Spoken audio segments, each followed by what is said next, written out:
Chaotron is a kinetic sculpture that demonstrates chaotic motion. To say that the motion is chaotic does not mean it is random or uncontrolled. The motion is exactly according to Isaac Newton's laws of mechanics. The chaos in the motion is a natural outcome of those laws. Most people, even those who have studied physics, think that Newton's laws of motion tightly constrain mechanical devices to a fixed path of motion. While Newton's laws determine the path, it is not tight. The path can be deflected by the tiniest force. Once it's deflected, the change will grow over time and result in a very different path than what would have been without the tiny force. The world is full of tiny forces. Air currents, dust particles, changes in temperature, friction, and other forces affect everything all the time. The chaotic character of motions has a very significant consequence. For example, the Earth's weather is a very, very large mechanical system. Of course, it is also chemical and electrical, but physics describes laws that govern how those parts of nature behave, just as Newton's laws describe the strictly mechanical.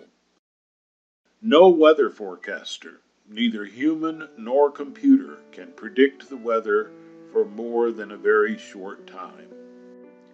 The weather will never be predictable into the future for very long because it moves by chaotic motion. Because the chaotic motion of our world is so important, it seemed worthwhile to create sculptures with relatively few parts, relative to, say, the weather, to illustrate the unpredictable or chaotic character of mechanical motion.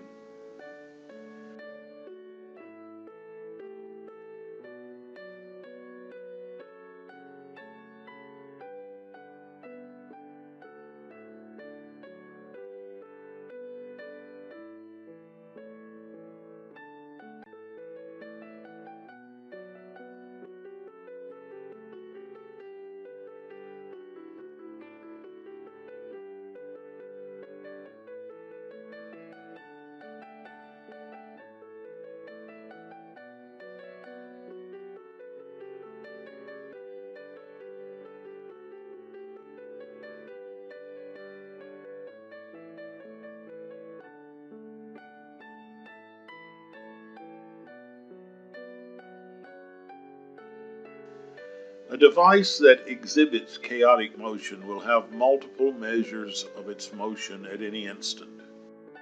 One measure may be the position of one of its parts.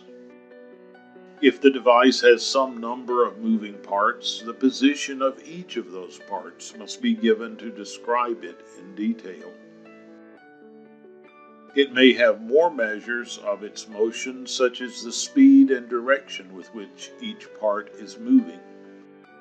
A description is complete only when all the measures are given. Over time, the motion of the device will explore all of the allowed combinations of its measures. I have given a kinetic sculpture that shows chaotic motion the whimsical name Chaotron, because it is an electronic and mechanical device. The electronic part is necessary to push the sculpture along so that friction and air resistance do not slowly bring it to a halt.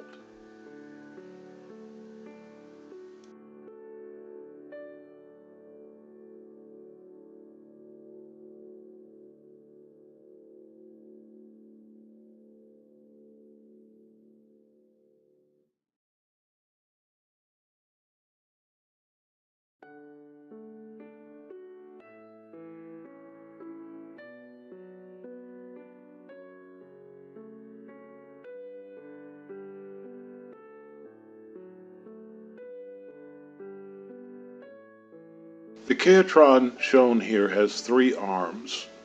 At any given moment, each of its arms will be at a certain angle. At that moment, each arm will be moving clockwise or counterclockwise at a certain speed. Thus, 6 measures of the Chaotron's motion, the positions and velocities of all its parts, will completely describe it.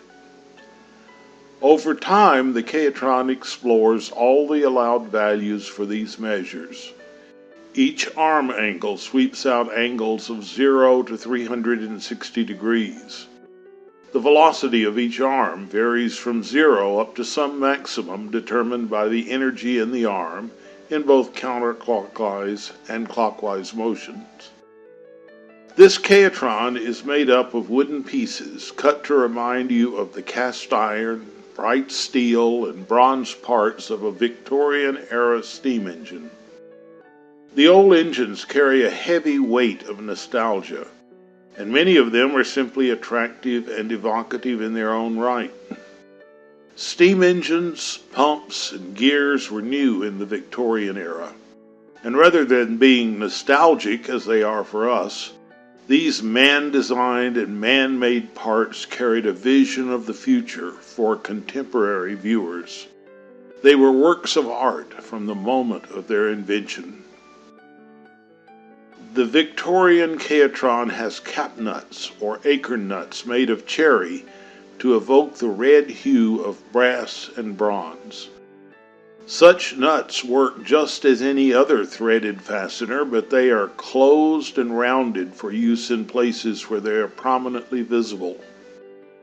In less prominent places, plain square or hexagonal nuts were used. Though not as finished in appearance as are the acorn nuts, the simple geometry of the hexagon and the spiral lines of a plain screw and nut are probably the most iconic piece of any machine. These screws and nuts are represented on the Victorian Chaotron by the light color of hard maple. The large, heavy pieces of the Chaotron are made of black walnut to suggest the dark color of cast iron. The development of casting iron into a fine art made it the dominant method of forming complexly shaped machine parts, from its invention until around the middle of the 20th century, when forging, injection molding, and other methods built on the machine technologies of the previous century. Each push rod included on the Victorian Chaotron has a brass or bronze, represented by cherry, oil pot or oiler. They are simply containers for lubricating oil placed at a moving joint to allow oil to ooze out and keep the joint moving smoothly.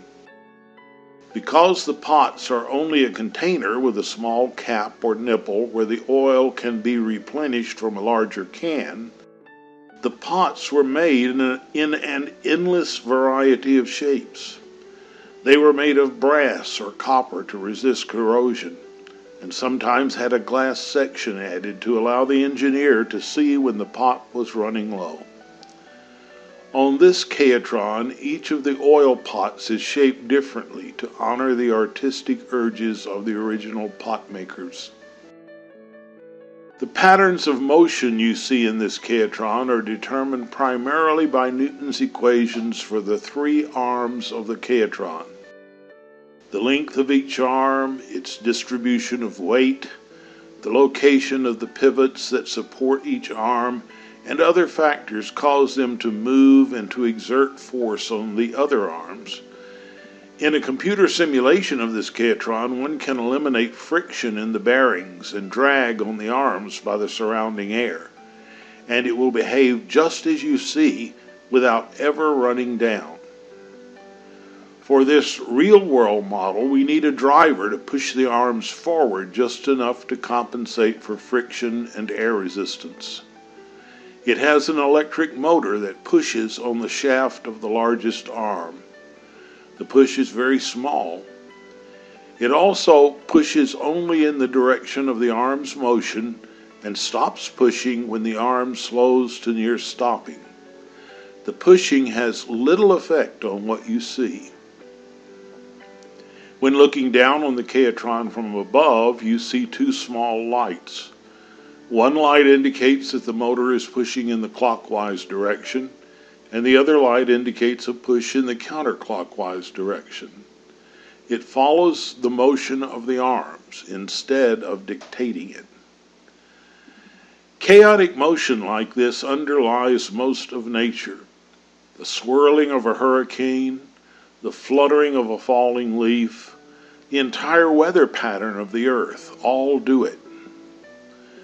One of the most important contributions of the chaotic freedom of mechanical motion occurs in our brains. Our brains are mechanical devices when you consider the simple extension of the meaning of mechanical to include chemical and electrical parts. Chemical and electrical parts obey simple laws like Isaac Newton's laws for movement alone.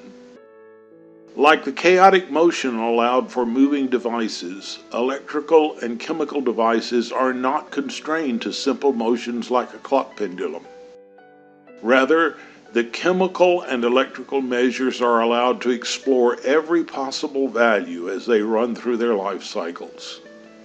You can think, imagine, love, and feel an unending range of feelings because of the chaotic working of your mechanical, electrical, chemical, chaotically free brain.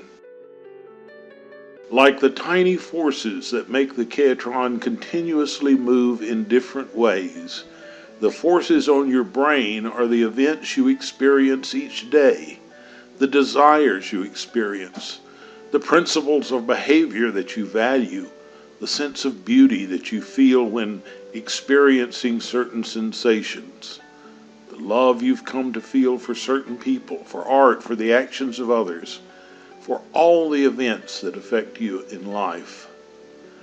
Chaotic motion provides much of the true beauty of living. It deserves a prominent place in our arts.